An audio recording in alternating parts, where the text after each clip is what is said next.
তো আজকে অফিসে ছুটি ছিল, তাই ভাবলাম যে প্রতিবার তো বেহালাতে চার্জ দিই, আজকে নতুন জায়গায় এক্সপ্লোর করা যাক। তো আজকে চলে গেছিলাম এই নেতাজি সুভাষচন্দ্র বোস রোড। তো আমি থাকি টলিগঞ্জে। টলিগঞ্জে ওখান থেকে অ্যাপস করলাম, মাই ভিদা অ্যাপস দেখাচ্ছিলো 1.5 কিলোমিটার, মানে আমার বাড়ির থেকে প্রায় 1.5 কিলোমিটার দূরে, মানে এটা বেহালা থেকে অনেকটা কাছে প্রায়। তো চলে গেলাম নাকতলা ওই সাইডে অ্যাপস দেখে দেখে।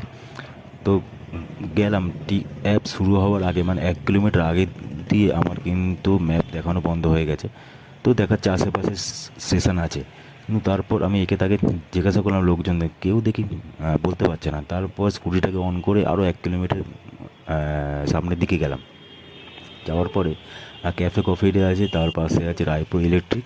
দেখলাম ওর একদম পাশেই আছে চার্জিং স্টেশন। তো একজনের বেশি ওখানে চার্জ দেওয়া যাবে না, তো আমি গিয়ে চার্জে লাগিয়ে দিলাম। লাগিয়ে কোথাও বসার জায়গা নেই, তো একটু আগে গিয়ে একটা বাস স্ট্যান্ড আছে, বাস স্ট্যান্ডে গিয়ে আমি বসলাম। তো বসে আমার স্কুটিটাকে ফুল চার্জ দিয়ে নিয়ে আসলাম। কিন্তু আমার মনে হয় যে বেহালাটা বেস্ট। বেহালাতে বাড়ির ভেতরে, মানে ভেতরে চার্জে লাগিয়ে দেবে, আপনি বাইরে এসে বসতেও পারবেন। আর আর অত পলিউশনও অত নেই।